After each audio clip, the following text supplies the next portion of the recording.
तुम जानते थे कि ये मैं हूँ? हम बचपन से मित्र हैं वृषाली।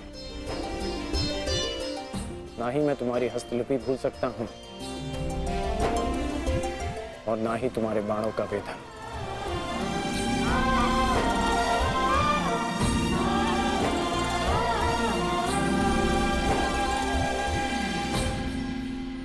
तुम्हारे बाण अधिक तीव्र हो गए हैं, तुम्हारा लक्ष्य वेद अधिक सटीक हो गया है, परंतु तुम्हारी हस्तलिपि में कोई सुधार नहीं। बदले तो तुम भी नहीं हो कर्ण। मुस्कुराना तुमने अब भी नहीं सीखा।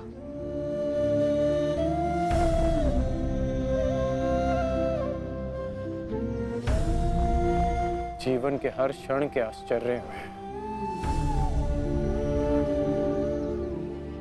मुस्कुराहट खो गई है वृषाली। अब ये आश्चर्य भी तो देखो। कभी सोचा नहीं था कि ऐसे मिलेंगे, ऐसे युद्ध भूमि में। एक बार पुनः सोच लो दुर्योधन, रात्रि के समय युद्ध कर सकते हैं, परंतु छिपकर प्रहार करना उचित नहीं है। ये युद्ध के नियम के विरुद्ध है और विजय प्राप्त करने के लिए हमें ऐसा करने की आवश्यकता नहीं है। और ये मत भूलो कि अर्जुन रात्रि में प्रहार करने में सक्षम है। बिल्कुल उचित कहा आचार्य द्रोण आपने, बिल्कुल उचित। अर्जुन सरलता से रात्रि में लक्ष्य भेद कर सकता है, परंतु अन्य पांडव नहीं।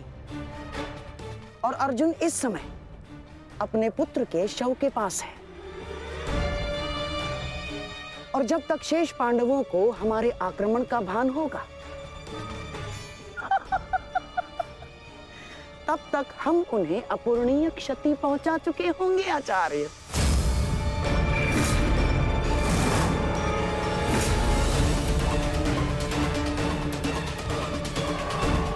आक्रमण के लिए सज्ज हो जाओ और स्मरण रहे मेरे आदेश के पालन से पूर्व लौटना नहीं है। लौटना नहीं है, समझ गए?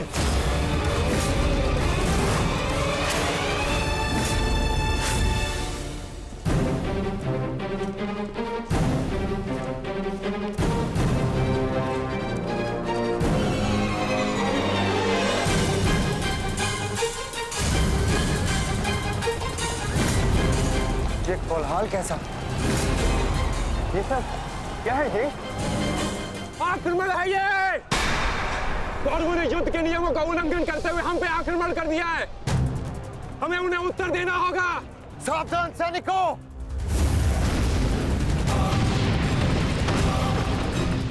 उत्तरा, साइसा, द्रौपदी, मातश्री, अर्जुन, तुम वहीं रुको।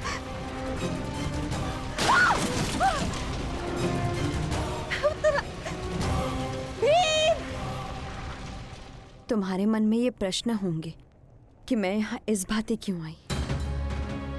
भुगत क्रम में सुना मैंने कि तुम्हारा कवच और कुंडल तुमसे छीन लिया गया। वृषसेन का भी समाचार मिला, इसीलिए मैं स्वयं को तुमसे मिलने से रोक नहीं पाई। किंतु तुम्हें यहाँ नहीं आना चाहिए था। क्या तुम्हारे पति और तुम्हारे परिवार को इससे कोई आपत्ति नहीं?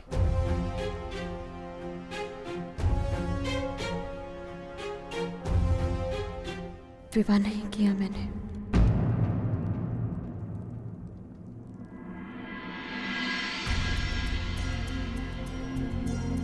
और परिवार के नाम पर मेरे बाल मित्र कर्ण के अतिरिक्त कोई और बचा नहीं।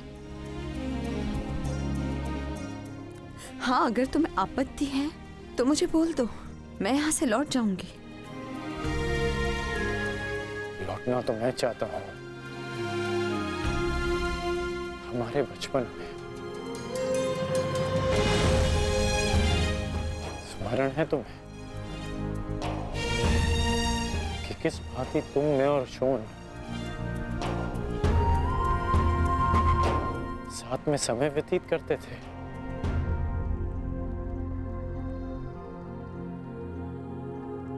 और आज देखो, हम यहां खड़े हैं।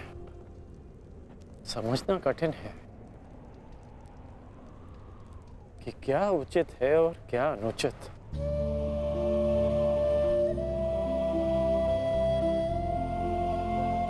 तुम्हारे अंदर ये प्रश्न आता देख मुझे आश्चर्य होता है कर्ण। तुम ही कहते थे ना कर्ण कि मनुष्य जितना समर्थ बनता है, समाज के प्रति उसके कर्तव्य उतने बढ़ते चले जाते हैं।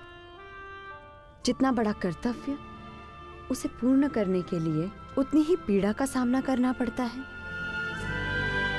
मुझे विश्वास है तुम पर कि तुम किसी भी पीड़ा और किसी भी बाधा का सामना कर सकते हो कर्ण। परंतु ये स्मरण रहे कि आज तुम जहां हो, यहां पहुंचने के लिए तुमने जीवन में कई त्याग किए हैं। और मुझे ये भी विश्वास है कि तुम्हारे ये सारे त्याग भी व्यर्थ नहीं जाएंगे। इस संसार में तुम जिस उद्देश्य से आए हो कर्ण, वो सारे उद्देश्य तुम्हें पूर्ण करने हैं। इस भांति कि ये संसार सदा तुम्हें स्मरण रखे।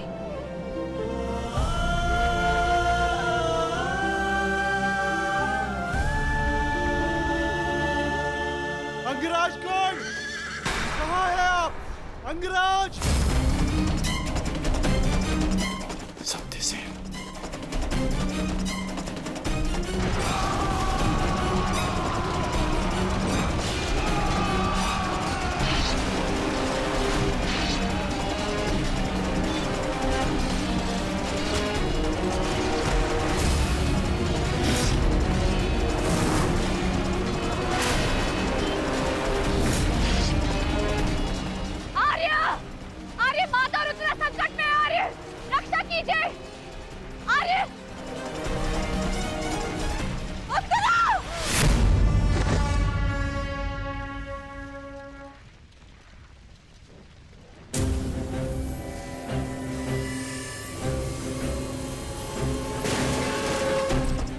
माताश्री, चलिए।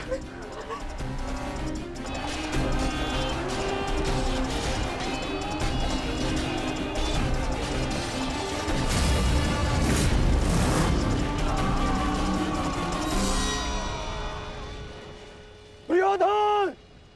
इस प्रकार रात्रि में आक्रमण करके तुमने अपनी सीमा पार कर दी है। तुम्हें इसका परिणाम भुगतना होगा। योद्धा युद्ध भूमि में युद्ध करते हैं, शिविर में नहीं। युद्ध चाहिए तो युद्ध भूमि में युद्ध करो। हाँ, तो भयभीत कौन है?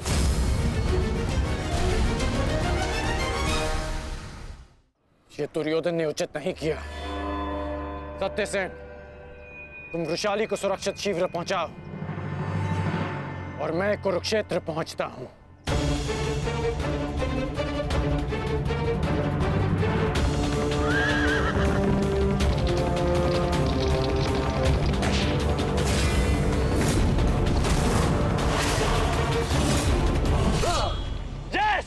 इस प्रकार अचानक आक्रमण से हमारे सैनिकों को क्षति पहुंची है।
आचार्य, कुछ कुछ कीजिए आचार्य, मेरे मेरे रथ संकट में है, कुछ कुछ कीजिए। आचार्य क्या करेंगे दुर्योधन? करना तो अब मुझे है। रात्रि का समय माया युद्ध का होता है और इसी क्षण के लिए मैंने एक गुप्त अस्त्र छुपा कर रखा था।